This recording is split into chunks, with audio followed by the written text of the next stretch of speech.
যেদিন যে রাত্রে সৈয়দ আহমদ দেহলভী ২৬ মাইল শাহাদাত বরণ করেছিলেন, ওই দিনটা ছিল ১৮৩১ খ্রিস্টাব্দের মে মাসের ৫ তারিখ দিবাগত লক্ষ্যে।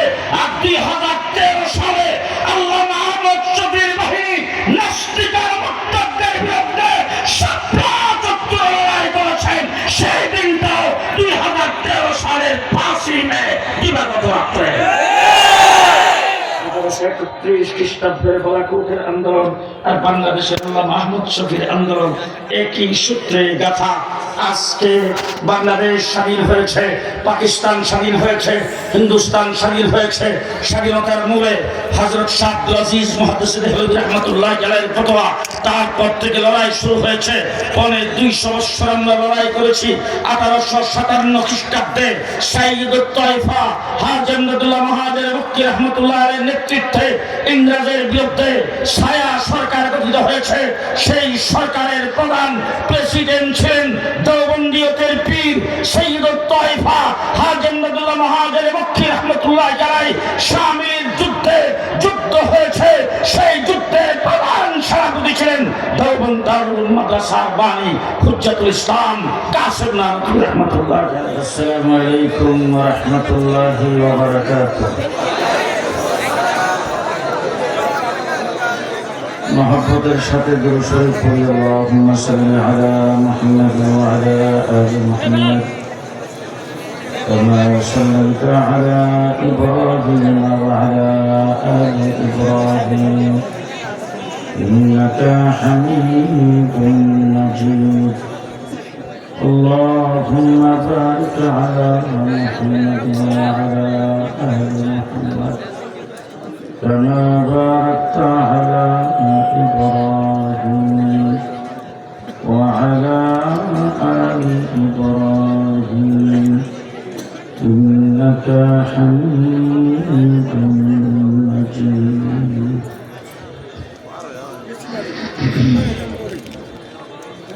إن الحمد لله وحده والصلاة والسلام على من لا نبي بعده. أعوذ بالله من الشيطان الرجيم. بسم الله الرحمن الرحيم.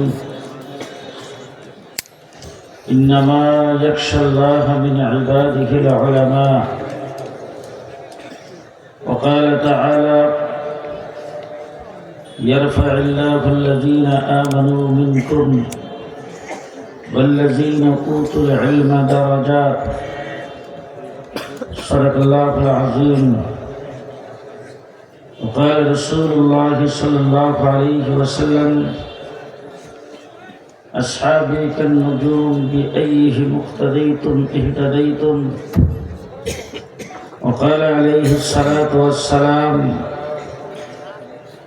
إن العلماء ورثة الأنبياء. وقال عليه الصلاة والسلام علماء أمتي كأنبياء بني إسرائيل. أو كما قال عليه الصلاة والسلام. बुजुर्गान मोहतरम हजरत उलमाए करम, आजीज तुलाबा, आजीज नौजवान, समवेत प्रेक्षमान बेरादारान इस्लाम, দেশের শীর্ষস্থানীয় উলামায়ে কেরাম, একের পর এক আপনাদের সামনে কোরআন এবং হাদিসের আলোকে বর্তমান সময়ের সময় উপযোগী ভবিষ্যৎ জিন্দেগীর করণীয় সম্পর্কে বিস্তারিত আলোচনা করেছেন। মেলান্দহ জামিয়া হুসাইনিয়া মাদ্রাসা ঐতিহাসিক আজকের এই সালানা জলসায় আমি আপনাদের সামনে হয়তো সকলের শেষে এসে দাঁড়াইছি। সীমিত সংক্ষিপ্ত সময়ের ভিতরে আমি দু চারটি কথা আপনাদের সামনে আরজ করব। যদি আমার সামনে যারা বসেছেন আপনারা যদি জিন্দা থাকেন তাহলে জিন্দা মানুষের মতো আমার কথাগুলির উত্তর দিবেন। আমাদের দেশটা মুসলমানের দেশ, মুসলমানের দেশ, সেটা ঐতিহাসিকভাবে সত্য। ইংরেজ এই দেশ 200 বছর পর্যন্ত শাসন করেছে। ইংরেজের শাসনের পরে ইংরেজ যখন এই দেশ থেকে বিদায় হবে 1947 সনে দ্বিজাতি তত্ত্বের ভিত্তিতে ভারতবর্ষকে 2 ভাগে বিভক্ত করে। একটার নাম হিন্দুস্তান আর একটার নাম পাকিস্তান। ওই সময় আমরা পাকিস্তানের ভাগে পড়ছিলাম, আমরা হয়েছিলাম তখন পাকিস্তান। আমি আপনাদের কাছে জানতে চাব, একটা হিন্দুস্তান আর একটা পাকিস্তান, পশ্চিম পাকিস্তান থেকে আমরা অনেক দূরে পড়ার পরেও আমাদের এই বাংলাদেশটা পূর্ব পাকিস্তান হিসাবে পাকিস্তানের অংশ কেন হয়েছিলেন, হিন্দুস্তানের অংশ হলো না কেন বলেন? আমরা পাকিস্তান হয়েছিলাম কেন? আমাদের ভাষাও বাংলা, কলকাতার ভাষাও বাংলা, আমাদের ভাষাও বাংলা, ত্রিপুরার ভাষাও বাংলা। কলকাতা আমাদের পাকিস্তানের অংশ হলো না, ত্রিপুরা আগরতলা পাকিস্তানের অংশ হলো না, আসাম পাকিস্তানের অংশ হলো না। মধ্যখানে আমরা পাকিস্তান নামক জায়গায় কেন থাকলাম? এই প্রশ্নের উত্তর দিবেন, আলোচনা এখানেই শেষ। কি জন্যে? আজকে এই কথাটা খুব ভালো করে বুঝতে হবে। জামিয়া হুসাইনিয়া মাদ্রাসার মাহফিলে এতগুলি মানুষ এখানে জমায়েত হয়েছেন, এই মানুষগুলিকে 1 টাকা ভাড়া দিয়ে আনা হয় নাই। এইখানে আসছে, খাওয়া করার চিন্তা ভাবনা করে নাই, যাতায়াতের চিন্তা ভাবনা করে নাই, নিজ উদ্যোগে এইখানে আগমন করেছেন, নিজ দায়িত্বে আগমন করেছেন। মাহফিলের মধ্যে বসে আছেন, রাত্রে কি করে যাবেন সেই চিন্তাও নাই। দাঁড়ানো বসা অবস্থায় মানুষগুলি যেভাবে আছেন, আমার মতো একজন নালায়েক মানুষ আপনাদের সামনে দাঁড়ায় কথা বলছি, সামনে ডাইনে বামে পেছনে বসা এবং দাঁড়ানো অবস্থায় প্রত্যেকটা মানুষ চটক পাখির মতো আমার দিকে তাকিয়ে আছেন, নিস্তব্ধ আকারে কথাগুলি শুনছেন।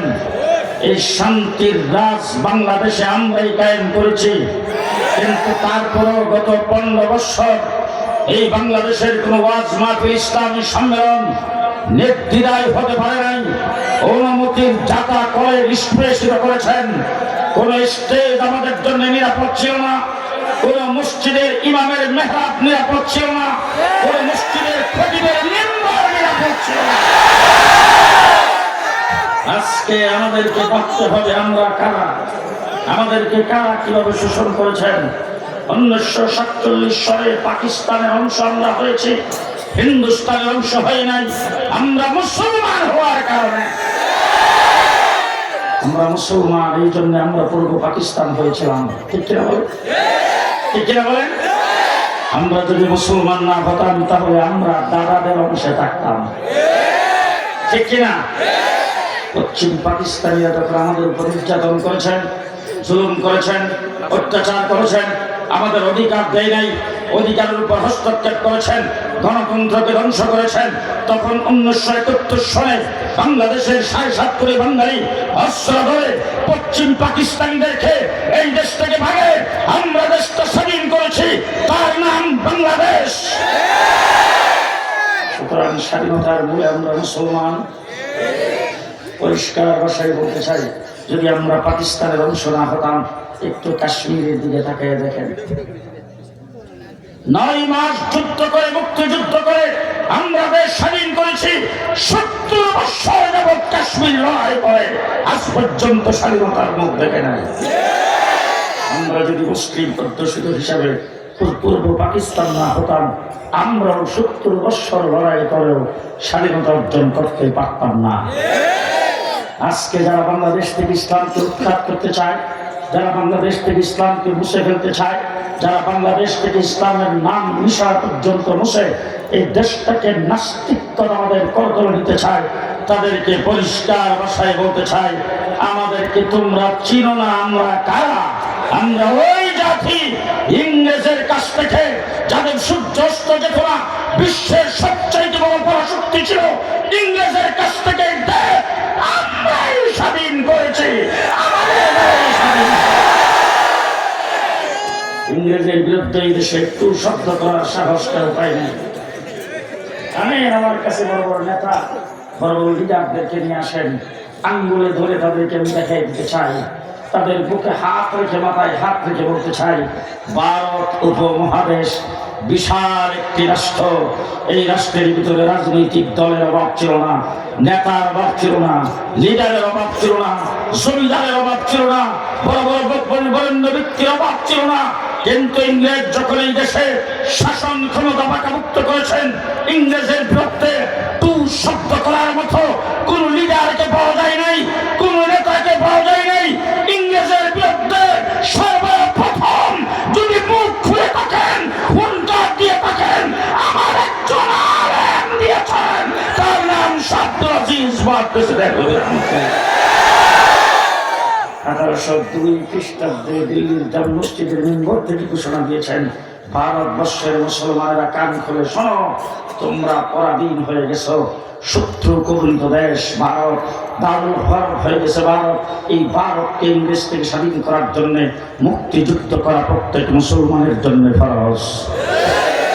1802 খ্রিস্টাব্দে আব্দুল আজিজ রহমতুল্লাহ আলাইহি দিল্লির জামে মসজিদ থেকে ঘোষণা দেওয়ার পরে লড়াইয়ের ময়দানে উলামায়ে কেরাম নামছেন। 1831 খ্রিস্টাব্দে বালাকোটের ময়দানে সৈয়দ আহমদ বেরলভী রহমতুল্লাহ আলাইহি, শাহ ইসমাইল শহীদ রহমতুল্লাহ আলাইহি যুদ্ধ করে শাহাদাত বরণ করেছেন। 1831 খ্রিস্টাব্দে যেদিন যে রাত্রে সৈয়দ আহমদ বেরলভী, শাহ ইসমাইল শাহাদাত বরণ করেছিলেন, ওই দিনটা ছিল 1831 খ্রিস্টাব্দের মে মাসের 5 তারিখ দিবাগত লক্ষ্যে। আর 2013 সালে আল্লামা আহমদ শফীর বাহিনী নাস্তিকের মুরতাদদের বিরুদ্ধে লড়াই করেছেন। সেই দিনটাও 2013 সালের 5 মে দিবাগত রাত্রে। 1831 খ্রিস্টাব্দের বালাকোটের আন্দোলন আর বাংলাদেশের আল্লামা আহমদ শফীর আন্দোলন একই সূত্রে গাথা। আজকে বাংলাদেশ স্বাধীন হয়েছে, পাকিস্তান স্বাধীন হয়েছে, হিন্দুস্তান স্বাধীন হয়েছে। স্বাধীনতার মূলে হযরত শাহ আব্দুল আজিজ মুহাদ্দিস দেহলভী রাহমাতুল্লাহ আলাইহির ফতোয়া। তারপর থেকে লড়াই শুরু হয়েছে, 250 বছর আমরা লড়াই করেছি। 1857 খ্রিস্টাব্দে সাইয়্যিদুত তায়েফা হাজী আমদাদুল্লাহ মহাজের মক্কি রহমতুল্লাহ আলাইহির নেতৃত্বে ইংরেজের বিরুদ্ধে ছায়া সরকার গঠিত হয়েছে। সেই সরকারের প্রধান প্রেসিডেন্ট ছিলেন দেওবন্দিয়তের পীর সাইয়্যিদুত তায়েফা হাজী আমদাদুল্লাহ মহাজের মক্কি রহমতুল্লাহ আলাইহি। শামিল যুদ্ধ হয়েছে, সেই যুদ্ধের প্রধান সেনাপতি ছিলেন দেওবন্দ দারুল মাদ্রাসার বানী হুজ্জাতুল ইসলাম কাসেম নানতুবি রহমতুল্লাহ আলাইহি। কাসেম নানতুবি রহমতুল্লাহ আলাইহি দেওবন্দ দারুল মাদ্রাসা প্রতিষ্ঠা করেছেন। তিনি শামিলের যুদ্ধে প্রধান সেনাপতি ছিলেন। এই যুদ্ধে হাফেজ জামিল শহীদ রহমতুল্লাহ আলাইহি শাহাদাত বরণ করেছেন।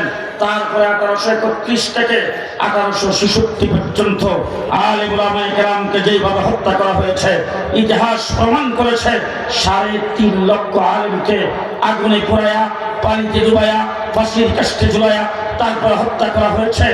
একদিনে 14,000 আলেমকে ফাঁসির কাস্টে ঝুলানো হয়েছিল।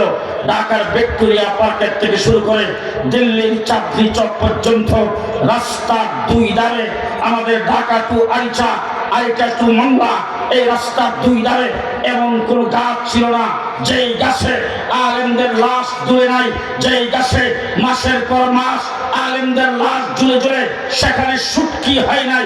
এইভাবে আলেমদেরকে ফাঁসির কাস্টে ঝোলানো হয়েছে। আলেমদেরকে শুয়োরের চামড়ার ভিতরে ঢুকায়া আগুনের মধ্যে নিক্ষেপ করা হয়েছে।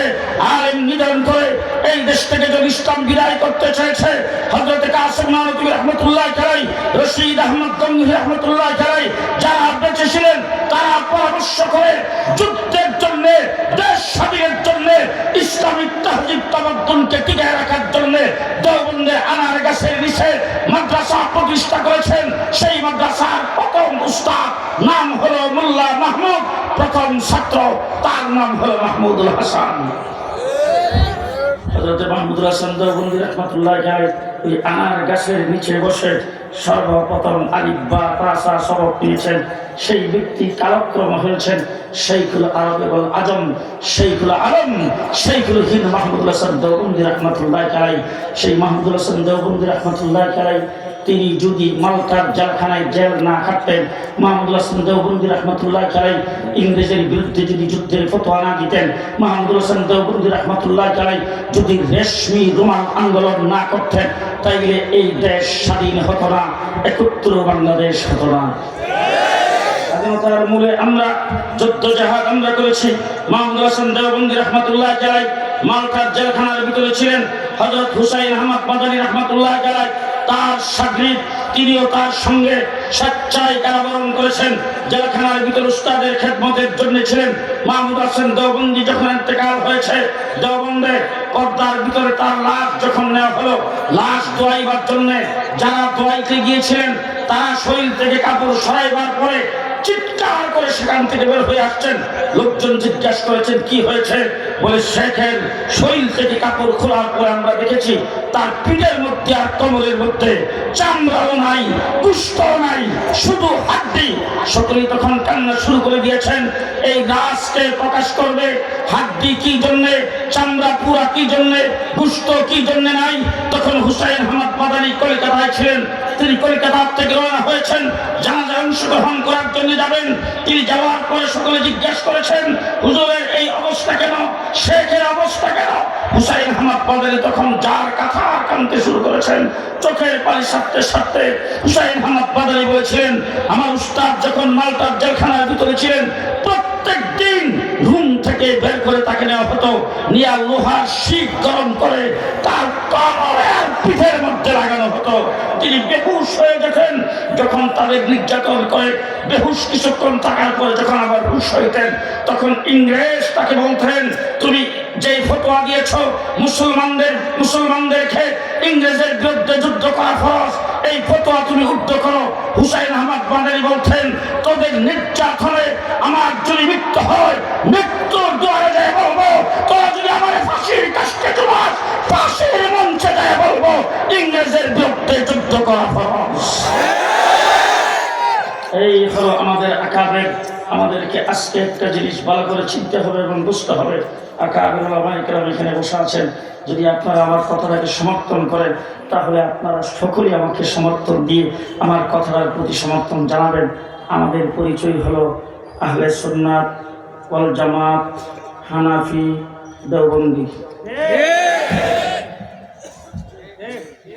আহলে সুন্নাত ওয়াল জামাত, হানাফি, দেওবন্দি। বলেন বলেন বলেন বলেন, আমাদের পরিচয় মনে থাকবে? মনে থাকবে?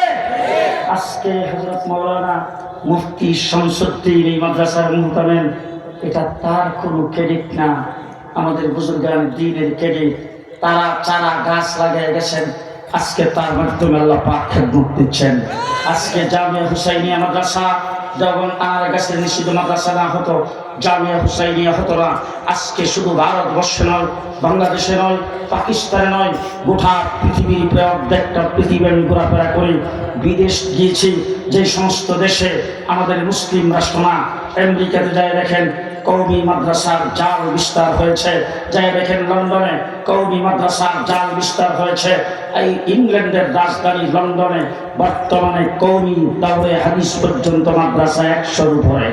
এইভাবে গোটা পৃথিবীতে মাদ্রাসার জাল বিস্তার করেছেন হযরত মাহমুদুল হাসান দেওবন্দি রাহমাতুল্লাহ আলাইহি। 1919 সনে জেল থেকে উনি বের হয়ে আসছেন। আসার পরে তিনি সাহেবে ফরাস, তখন ইংরেজের বিরুদ্ধে মানুষকে পরামর্শ দেন, যুদ্ধের পরিকল্পনা করেন। কিছু সংখ্যক লোক ওনার কাছে এসে ওনাকে বলছেন, হুজুর বুঝতেই পারলাম না, আপনার জীবন শেষ, এখন সাহেবে ফরাস আপনি শুয়ে আছেন, আপনি তো কিছুদিন পরে দুনিয়ার থেকে চলে যাবেন, চলে যাওয়ার সময় আপনার হয়ে গেছে, কিন্তু আমাদের বড় আফসোস, আপনি দুনিয়ার থেকে চলে যাওয়ার পরে আপনার নাম নিশানাও থাকবে না। তার কারণ হলো আপনি ইংরেজের বিরুদ্ধে শুধু যুদ্ধ জাহাজ করেছেন, কিন্তু এখন কোনো কিতাব আদি আপনি লেখেন নাই। যদি কোনো কিতাব লিখে যাইতেন তাইলে সেই কিতাবটা জনগণ পড়ে আপনার নাম দেখে আপনাকে স্মরণ করতে পারত, কিন্তু মার্কেটে আপনার লিখিত কোনো কিতাব নাই। আপনি শুধু ইংরেজের বিরুদ্ধে যুদ্ধ জাহাজ করেছেন। এখন হুজুর যুদ্ধ জাহাজ বাদ দিয়ে কিছু তাসবিহ করে যান। হযরত মাহমুদ হাসান দেওবন্দি রাহমাতুল্লাহি আলাইহি বলেছেন, শোনো তোমরা কি বলো, আমি তো প্রত্যেক সাবজেক্টে উম্মতের জন্য কিতাব রেখে গেছি। সবাই বলতেছে হুজুর মার্কেটে তো কোনো কিতাব আপনার দেখি না, আপনি বলছেন কিতাব রেখে গেছেন, ছাপা কোনো কিতাব তো কোনো লাইব্রেরিতে নাই। তখন মাহমুদ হাসান দেওবন্দি বলে, শোনো আমি যেই কিতাব রেখে গেছি সেই কিতাব মুর্দা কিতাব নয়, আমি জিন্দা কিতাব রেখে গেছি। তোমরা যদি আমার কোরআন কারিমের তাফসীরের লাইনে যদি কিতাব দেখতে চাও, জাফর আহমদ উসমানী আর শিব্বির আহমদ উসমানীকে দেখো। তোমরা যদি আমার হাদিসের লাইনে কিতাব দেখতে চাও, আনোয়ার শাহ কাশ্মীর রহমতুল্লাহ আলাইহিকে দেখো। তোমরা যদি আমার তাসাউফের লাইনে কিতাব দেখতে চাও, হাকিমুল উম্মাহ আশরাফ আলী তানভী রহমতুল্লাহ আলাইহিকে দেখো। তোমরা যদি আমার সিয়াসি লাইনে কিতাব দেখতে চাও, কুতুবে আলম হুসাইন আহমদ বাবরিকে দেখো। তোমরা যদি আমার যুদ্ধ জাহাদের লাইনে কিতাব দেখতে চাও, উবাইদুল্লাহ সিন্দিকে দেখো। তোমরা যদি আমার দাওয়াত ও তাবলীগের লাইনে কিতাব দেখতে চাও, তাইলে তোমরা হযরত মাওলানা ইলিয়াস রাহমাতুল্লাহ আলাইহিকে দেখো। হযরত মাহমুদ হাসান দেওবন্দি রাহমাতুল্লাহ আলাইহি যেই এক জাত আকাবের তৈরি করে গেছেন, আজকে তার এক একজনের নজির পৃথিবীর কোথাও খুঁজে পাওয়া যাবে না। হযরত শাহ আনোয়ার শাহ কাশ্মীরি রাহমাতুল্লাহ আলাইহি তিনি দেওবন্দের লাইব্রেরিতে প্রবেশ করেছেন। একদিক থেকে ঢুকছে, আরেক দিক থেকে তিনি হেঁটে হেঁটে সমস্ত লাইব্রেরি চক বলেছেন। তারপরে যখন দরজা দিয়ে বের হয়েছে, যারা লওয়াজেম ওখানকার কর্মচারীরা ওনার সঙ্গে মুসাফা করার জন্য এসে হাত বাড়াইছেন। সকলের সঙ্গে তিনি মুসাফা করে সবাইকে বলতেছেন, তোমরা এখানকার যারা কর্মচারী, যারা এখানকার খেদমত করো, তোমাদের মনে হয় খুব টেনশন। তারা বলতেছে, জি হুজুর, ভিতরে অনেক বাতারি, অনেক ইঁদুর, অনেক কিতাবাদি কেটে ফেলতে পারে, এই জন্য আমরা সবসময় টেনশনে থাকি। আবার চতুর্দিক থেকে কোনো দিক থেকে আবার কেউ এসে শত্রু বলিয়া এই লাইব্রেরিতে আবার আগুন লাগাই দেয় কিনা, এই ধরনের কোনো ক্ষতি করে কিছু হয় কিনা, এই জন্য আমরা একটু টেনশনে থাকি। হযরত আনোয়ার শাহ কাশ্মীরি রাহমাতুল্লাহ আলাইহি বলেছেন, টেনশনের কোনো কারণ নাই। তোমরা এখানে খেদমত করো, ফি সাবিলিল্লাহ খেদমত করতে থাকো সওয়াবের নিয়তে, তবে বেশি টেনশনের কোনো প্রয়োজন নাই। ওই লাইব্রেরির ভিতরে যা আছে, বান্দার সিনার ভিতরে তা আছে। লাইব্রেরির ভিতরে যা আছে, বান্দার সিনার ভিতরে তা আছে। হযরত হুসাইন আহমদ মাদানী রাহমাতুল্লাহ আলাইহি ইংরেজের বিরুদ্ধে লড়াই করেছেন, 144 ধারা জারি করেছেন। এই মাদ্রাসার ছাত্ররা শুনো, আলিম ওলামা ইকরামকে খেতাব করার মতো সেই সাহস আমার নাই। মাদ্রাসার ছাত্রদেরকে বলছি, আমরা কারা একটু ভালো করে শুনে রাখো, আমরা কাদের আওলাদ একটু ভালো করে শুনে রাখো। পরিষ্কার ভাষায় বলছি, হযরত মাহমুদ হাসান হযরত হুসাইন আহমদ মাদানী রাহমাতুল্লাহ আলাইহি করাচিতে 144 ধারা জারি করেছেন। এখানে হুসাইন আহমদ মাদানীকে আসতে দেওয়া হবে না, বক্তব্য রাখতে দেওয়া হবে না। হুসাইন আহমদ মাদানী যখন আসছেন, আইসা দেখেন ইংরেজ এলান করতেছে বারবার, আজকের সমাবেশে যিনি সভাপতিত্ব করবেন, যিনি ঘোষক হবেন, উভয়কে দেখা মাত্রই গুলি করা হবে, এই এলান করতেছেন। হুসাইন আহমদ মাদানী সকলকে ফাঁক করে লাফ দিয়ে যে স্টেজে উঠছেন, ওইটার সামনে দাঁড়ায় বুক টান করে আস্তিনের সক্রিয়ার বোতাম খুলে দিয়ে বলছেন, আজকের এই সমাবেশে আমি সভাপতি, আমি ঘোষক। এখানে আছে, আমার কথার সত্যতা আপনারা সাক্ষ্য দেবেন কিনা জানি না। এই যে বোতাম শীতের দিনও লাগাই না, গরমের দিনও লাগাই না।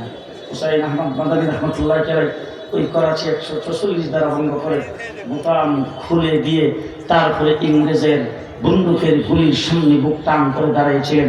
এরপর থেকে ওলামা ইকরাম আর বোতাম লাগায় না।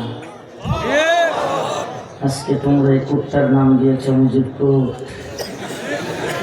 এটা মুজিব কোট নয়, এটা ওলামা কোট, এটা ওলামা কোট।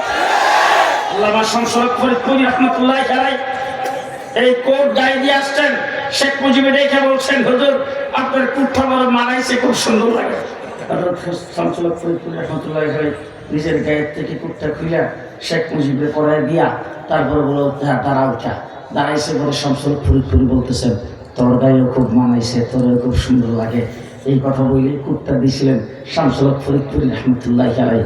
এটা মুজিব কুট নয়, এটার নাম গোলাম আজম। আমার বন্ধুগণ, হযরত মুহাম্মদ হুসাইন আহমদ মাদানী রহমতুল্লাহি আলাইহি শোনেন, হুসাইন আহমদ মাদানী রহমতুল্লাহি আলাইহি লাহোরের কোর্টে দাঁড়িয়েছেন, বিচারকের আদালতে কোর্টের কাঠগড়ায় দাঁড়িয়েছেন। লাহোরের যিনি বিচারপতি সেই হুসাইন আহমদ মাদানী রহমতুল্লাহি আলাইহি বলছেন, আপনার নাম কি হুসাইন আহমদ? বলে হ্যাঁ।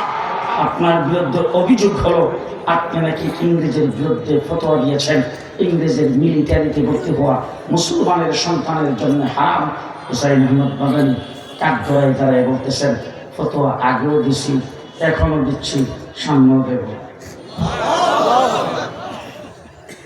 হযরত মাওলানা মোহাম্মদ আলী জওহার সেখানে উপস্থিত ছিল। হুসাইন আহমদ মাদানীকে ধরে চার করে কানতে শুরু করেছেন আর বলছেন, হযরত মুসলমান पर थोड़ा रहम कीजिए, ये अदालत है, थोड़ा नरमी से बात करे। হুসাইন আহমদ মাদানী মোহাম্মদ আলী জওহারকে ধাক্কা দিয়ে সরাই দিয়ে বলছেন, মোহাম্মদ আলী, আজকে যদি কাঠগড়ায় দাঁড়ায় আমি যদি ফতোয়ার পরিবর্তন করি, আল্লাহ নবীর দান শহীদ করা দ্বীনের পরিবর্তন হবে, সুতরাং হুসাইন আহমদ মাদানী সেই কাজ কখনো করতে পারে না। এই কথা যখন বলছেন তখন বিচারকের আসন থেকে বলতেছেন, মাওলানা সাহেব কোন জায়গায় দাঁড়ায় কথা বলেন আপনি কি টের পান? কোন জায়গায় দাঁড়ায় কথা বলেন আপনি কি টের পান? হুসাইন আহমদ মাদানী হাতুড়ির নিচ থেকে কাফনের কাপড় টান দিয়ে বের করেছেন, বের করে উপরের দিকে উত্তোলন করে বিচারককে দেখায় বলছেন, ইংরেজের চালা বিচারক ভালো করে দেখা, আমি তোর কাঠগড়ায় এসে দাঁড়াইছি, কাফনের কাপড় নিয়ে দাঁড়াইছি, কারণ যদি এইখানে দাঁড়ায় আমি যে কথা বলছি তোর দেশকে দেশের রাষ্ট্রদ্রোহী, সুতরাং রাষ্ট্রদ্রোহিতার দায়ে আমাকে যদি ফাঁসির কাস্টে চড়াইয়া দেশ, আমাকে যদি শুলিতে চড়াইয়া দেশ, আমাকে যদি যাবজ্জীবন কারাদণ্ড দিয়া দেশ, কাপড়ের কাপড় নিয়ে আসছি, ফাঁসির মঞ্চে হুসাইন আহমদ মাদানী বলবে মুসলমানদের জন্য ইংরেজের মিলিটারিতে ভর্তি হওয়া হারাম। আমার বন্ধুগণ, আমরা কাদের আল্লাহ হযরত মাওলানা আবুল কালাম আজাদের কথা আপনারা শুনেছেন। আবুল কালাম আজাদ যখন কারাগারে যখন কাঠগড়ায় যায় দাঁড়াইছেন, বিচারক বলতেছেন, কি নাম আপনার? আপনার নাম কি আবুল কালাম? বলে হ্যাঁ আমার নাম আবুল কালাম। তবে আপনি যদি এখানে লেখেন তাহলে আমার মা বাবা জন্মের পরে যেই নাম রাখছিল সেই নাম রাখেন। আপনার নাম তো আবুল কালাম সব জায়গায় প্রসিদ্ধ। প্রসিদ্ধ হইলে কি হবে? আমার মা বাবার নাম রাখছিল আরেকটা, নাম হইল মহিউদ্দিন। বলে ঠিক আছে লিখলাম মহিউদ্দিন। এরপরে সবকিছু লেখার পরে বলছেন, পেশা কৃষিরা জিজ্ঞেস করলেন না? আবুল কালাম আজাদ জিজ্ঞেস করতেছে, পেশা কৃষিরা জিজ্ঞেস করলেন না? বলে আপনার পেশা তো জিজ্ঞেস করার প্রয়োজন নাই, আপনি তো সকলের কাছে পরিচিত। বলে না, আমার পেশায় জায়গায় লেখা থাকতে হবে, কারণ কোনো ব্যক্তি যদি আদালতে হাজির হয়, কোনো ব্যক্তির বিরুদ্ধে যদি কেস হয়, সেই ব্যক্তি কি করে সেটা লেখা তো আপনার ঘরের মধ্যে জায়গা আছে, সেখানে লিখতে হয় সবসময়। আমার কি পেশা সেটাও লেখেন। বিচারক জিজ্ঞেস করেছেন, আপনার কি পেশা? বলে আমার পেশা আপনি এখানে পরিষ্কার লেখেন, ইংরেজের বিরুদ্ধে বিদ্রোহ করা হইল আমার পেশা।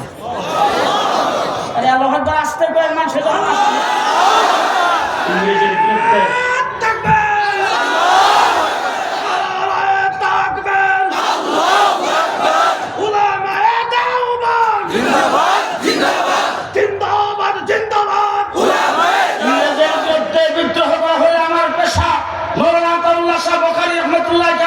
ওনাকে কারাগারে হাজির করেছেন, কাঠগড়ায় হাজির করেছেন, সেখানে তারপরে ওনাকে কারা দিয়ে দিয়েছেন, ওনাকে বিচারকের ফায়সালা দিয়েছেন, ওনার জেলের ভিতরে তাকে ঢুকানো হয়েছে।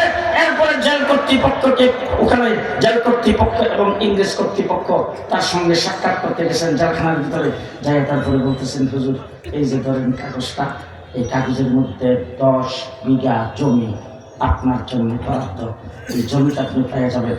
আর একটা কাগজ লিখে নিয়ে গেছে, এটার মধ্যে শুধু সই করে দিবেন, ইংরেজের বিরুদ্ধে আমার কোনো অভিযোগ নাই, এই কথাটা শুধু আপনি সই করে দিবেন।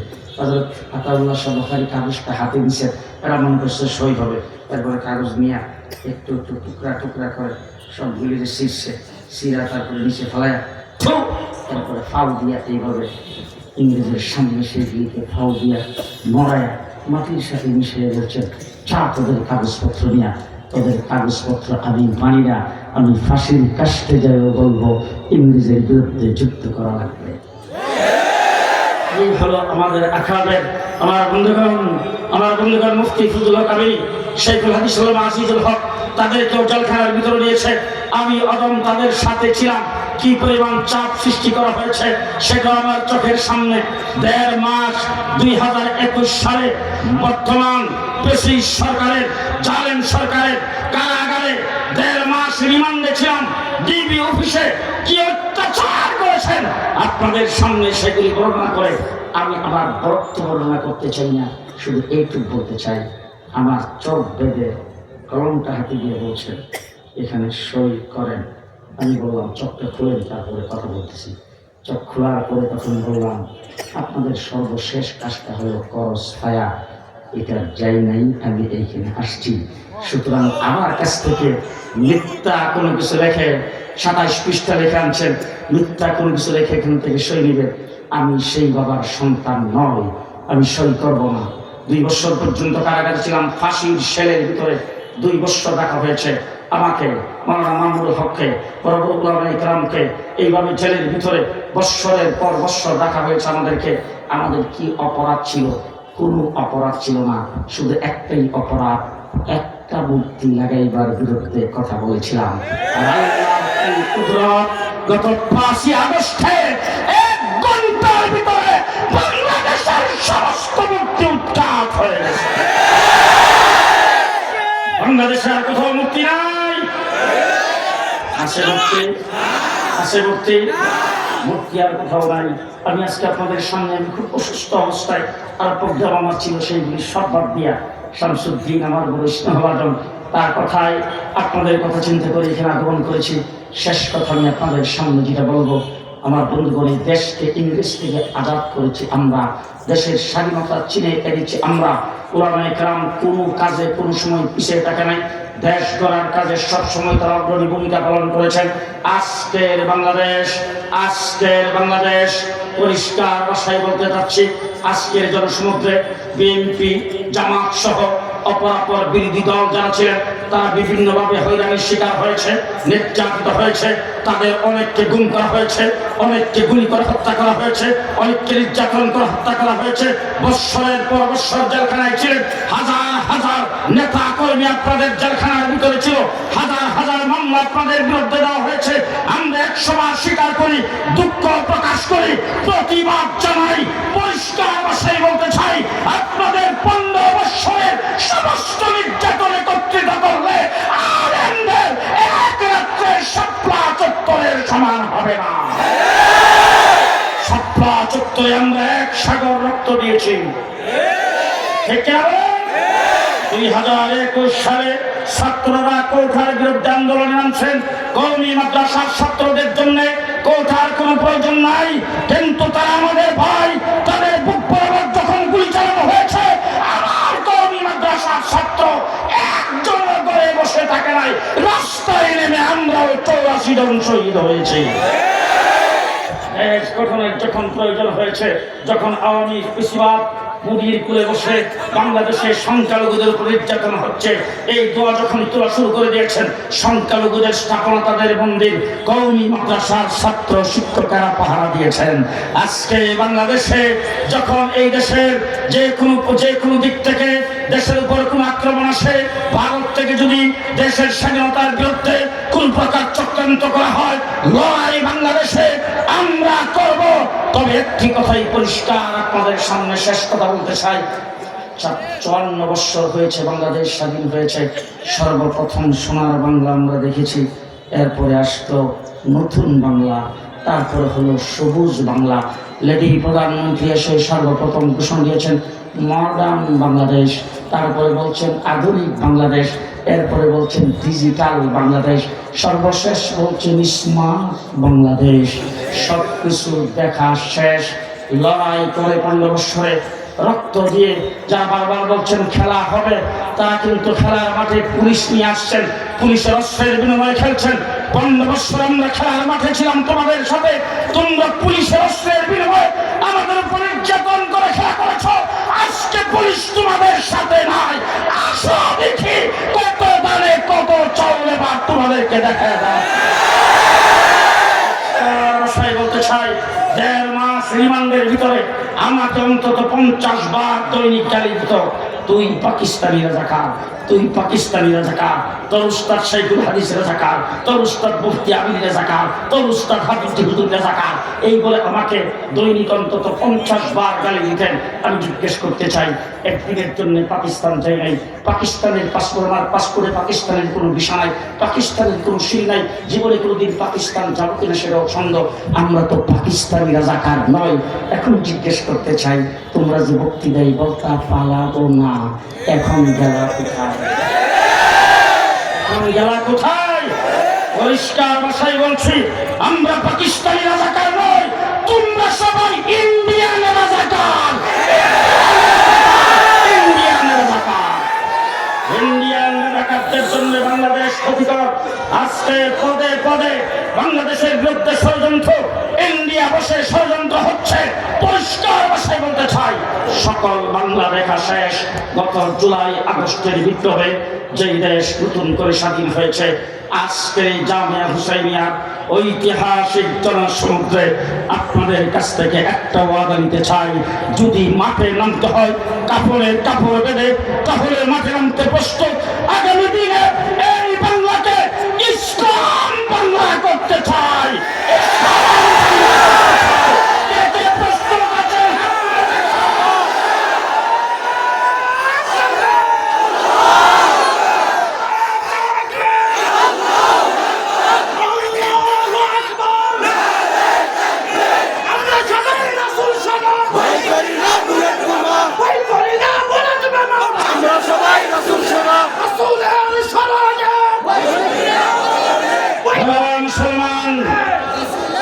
সবাই যার যার জায়গা থেকে শিশাডালা প্রশ্নের মতো মজবুত থাকতে হবে। বাংলাদেশে সংবিধানকে নতুন করে গড়ার জন্য কমিশন গঠন করা হয়েছে। গত পরশুদিন অন্তর্বর্তীকালীন সরকারের প্রধানের সামনে বলে আসছি, বারবার বলে যাচ্ছি, সংবিধান প্রণয়ন হবে আল্লাহর উপর পূর্ণ আস্থা বিশ্বাস রেখে। সংবিধান প্রণয়ন হবে, সকল ক্ষমতার উৎস একমাত্র আল্লাহ, এই কথা রেখে জনগণ সকল ক্ষমতার উৎস নয়। সংবিধান প্রণয়ন হবে কুরআন এবং হাদিসের সাথে সামঞ্জস্য রেখে, এর বাহিরে কুরআন হাদিসের সাথে সাংঘর্ষিক কোন সংবিধান বাংলার মাটিতে চলতে দেওয়া হবে না, চলতে দেওয়া হবে না, চলতে দেওয়া হবে না। আপনারা কি প্রস্তুত? আপনারা প্রস্তুত? দুই নম্বর কথা বলতে চাই, শিক্ষানীতিতে শরীফ থেকে শরীফার গল্প, মানব থেকে মানুষ তৈরি করতে কোনো শিক্ষা কমিশনের শিক্ষানীতি। আজকে অন্তর্বর্তীকালীন সরকার শিক্ষা কমিশন গঠন করেছেন। আমরা প্রস্তাব করেছিলাম শিক্ষা কমিশনের 2 জন আলেমকে ঢুকাইবার জন্য, তা এখনো করা হয় নাই, জানি না সামনে করা হবে কিনা। তবে একটি কথা বলে দিতে চাই, যাদের মাধ্যমে কমিশন গঠন করেছেন, আমাদের দাবি আমরা করে আসছি। আল্লাহ মাহমুদ শফি হেফাজত ইসলাম গঠন করেছেন শিক্ষা নাস্তিকতাবাদের শিক্ষানীতির বিরুদ্ধে। মুফতি আমিনী হরতাল করেছেন নাস্তিকতাবাদের শিক্ষানীতির বিরুদ্ধে। বর্তমান দেশ স্বাধীনের পরে বাংলাদেশে শিক্ষানীতি হবে ইসলাম ভিত্তিক শিক্ষানীতি। 1 ক্লাস থেকে শুরু করে ইউনিভার্সিটি পর্যন্ত সর্বস্তরে ধর্মীয় শিক্ষা বাধ্যতামূলক করতে হবে। রাজি থাকতে হাত তুলে দেখা। আমার বন্ধুগণ, যে যেখানে আছেন প্রস্তুত তখন আমাদের দেশ আমাদেরই করতে হবে। শেষ কথা বলে যাচ্ছি, বেশিরভাগ পেছনের দরজা দিয়ে যারা পালিয়ে গেছেন, বাংলাদেশে যেন আর ইন করতে না পারে। পরিষ্কার ভাষায় বলতে চাই, বাংলাদেশের মুসলমানদের স্লোগান হবে একটা মাত্র স্লোগান, নারায়ে তাকবীর। আস্তে আস্তে আস্তে আমাদের স্লোগান হবে নারায়ে তাকবীর। যারা দাঁড়ায় আছে তারা বলে না, হাত উপরের দিকে মুষ্টিবদ্ধ হয়ে আওয়াজ করে বলতে হবে, আমাদের স্লোগান হবে নারায়ে তাকবীর। সেই বাংলার স্লোগান বাংলাদেশে আর হবে না। সবাই কয় না হবে, হবে, হবে না। পরিষ্কার ভাষায় বলতে চাই, জেলখানার ভিতরে গিয়ে দেখলাম অনেক দল, অনেক সংগঠন নিষিদ্ধ হয়েছে, তাদের লোকজন জেলখানার ভিতরে আছে। বাংলাদেশে নিষিদ্ধ ঘোষিত যত সংগঠন সন্ত্রাসের দায়ে নিষিদ্ধ হয়েছে, তাদের সমস্ত কিছু সন্ত্রাস যদি একত্রিত করা হয়, আওয়ামী লীগ, ছাত্রলীগ, যুবলীগ, শ্রমিক লীগের একদিনের সন্ত্রাসের সমান হবে না, 175 সন্ত্রাসের সমান হবে না। সুতরাং সন্ত্রাসের দায়ে কোন দলকে যদি নিষিদ্ধ ঘোষণা করতে হয়, আওয়ামী লীগ 1 নম্বরে নিষিদ্ধ। মনে থাকবে, মনে থাকবে। সামনে বাংলাদেশে নির্বাচন হবে, ব্যালট পেপার আসবে, নৌকা মার্কা থাকবে না। সবাই পায় না, সবাই প্রস্তুত, সবাই রাজি আছেন, সবাই একমত, সবাই একমত। এ দেশ আমার, এই মাটি আমার।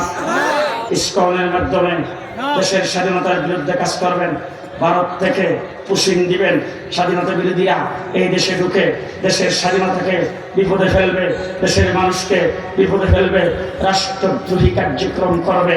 আর আমার দেশের কিছু লোকজন নেতারা বলবে ভারত বিশাল রাষ্ট্র, আমাদের চতুর্দিকে ঘেরা, তাদের বিরুদ্ধে কথা বলা যাবে না, তাদের সোলজার বেশি, তাদের সৈন্য বেশি, তাদের অস্ত্র বেশি, তাদের শক্তি বেশি।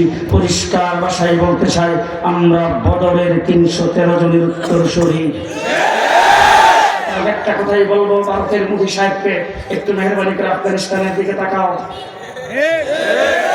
পৃথিবীর সবচেয়ে বড় সুপ্রিম পাওয়ার আমেরিকাকে লাঠি ডান্ডা দিয়ে ভারী দিয়ে সেখানকার প্যান্ট খুলে প্যান্ট পাস পরে ছেড়ে দিয়েছেন। সুতরাং মিস্টার মোদী সাহেব, তোমারও দুটি সামলাও, দুটি সামলাও, প্যান্ট পাস পরে ছেড়ে দেওয়া হবে। আমরা মুসলমান, আমরা মুসলমান। হাত উঁচু করে বলতে হবে, আঙ্গুল উঁচু করে। আমরা সবাই মুসলমান, আমরা সবাই মুসলমান। ইন্নামা ইয়াখশাল্লাহ মিন ইবাদিহিল উলামা। একমাত্র আল্লাহকে ছাড়া কাউকে আমরা ভয় করি না। মুসলমান ভয় করে কারে? আমরা ভয় করে কারে? আল্লাহকে ভয় করে। ইংরেজের বিরুদ্ধে যখন যুদ্ধ ঘোষণা হবে, যখন বিভিন্ন ওলামায়ে কেরাম বিভিন্ন জন দুর্বল কথাবার্তা বলতেছিল, হযরত কাসিম নবী রাহমাতুল্লাহ আলাইহি দাঁড়িয়ে বলছেন, আমাদের সংখ্যাই কম, বদরের চাইতেও কি কম, বদরের চাইতেও কি কম। আমরা সেই কাসিম নবীর আওলাদ, হুসাইন আহমদ মাদানীর আওলাদ, মাহমুদ হাসান দেওবন্দির আওলাদ, শহীদ আল্লামা আজিজুল হকের আওলাদ, মুফতি ফজলুল হক আলমীর আওলাদ, আল্লামা আহমদ শফির আওলাদ, বাবুনগরীর আওলাদ, নূর হোসেন কাসিমের আওলাদ। তাদের সঙ্গে 43 বছর এই ময়দানে আছি। বড় বড় ওলামায়ে কেরামের সাথে ছিলাম, হাফিজ হুজুরের সাথে দীর্ঘ 7 বছর কাটাইছি, মুফতি ফজলুল হক আলমী সাহেবের সাথে, শৈখুল ইসলাম আজিজুল হক, মৌলানা মহিউদ্দিন খান, ওবাইদুল হক সাহেব, তাদের সঙ্গে আমি 30 বছর ঘোরাফেরা করেছি। ওই সমস্ত বুজুর্গানের দিন সবাই চলে গেছেন, আজকে তারা দুনিয়াতে নাই। এখন যদি নাস্তিকার মুক্তা ইসলাম বিরোধী ধর্ম নিরপেক্ষতাবাদের কথা তারা যদি মনে করে আমাদের রাস্তা পরিষ্কার হয়ে গেছে, পরিষ্কার বলতে চাই, তোমাদের রাস্তা পরিষ্কার হয় নাই। বাংলাদেশে ইসলাম বিরোধী যে কোনো কার্যক্রম যে দিক থেকে আসবে, কাউকে বিনা চ্যালেঞ্জে ছেড়ে দেওয়া হবে না, কাউকে বিনা চ্যালেঞ্জে ছেড়ে দেওয়া হবে না।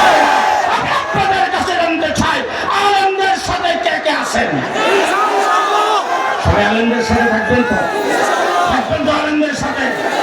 জামিয়া হুসাইনিয়ার সাথে আছেন তো? মাওলানা শামসুদ্দিনের সাথে আছেন তো? আল্লাহ কবুল মঞ্জুর করুক। সকলে বলেন আমিন, হাজারে বলেন আমিন। রাগ করছেন? রাগ করছেন? আমার জন্য দোয়া করবেন, আমি আপনাদের জন্য দোয়া করি। আলহামদুলিল্লাহ রাব্বিল আলামিন, والصلاة والسلام على سيد المرسلين وعلى آله وأصحابه أجمعين. ربنا ظلمنا أنفسنا وإن لم تغفر لنا وترحمنا لنكونن من الخاسرين.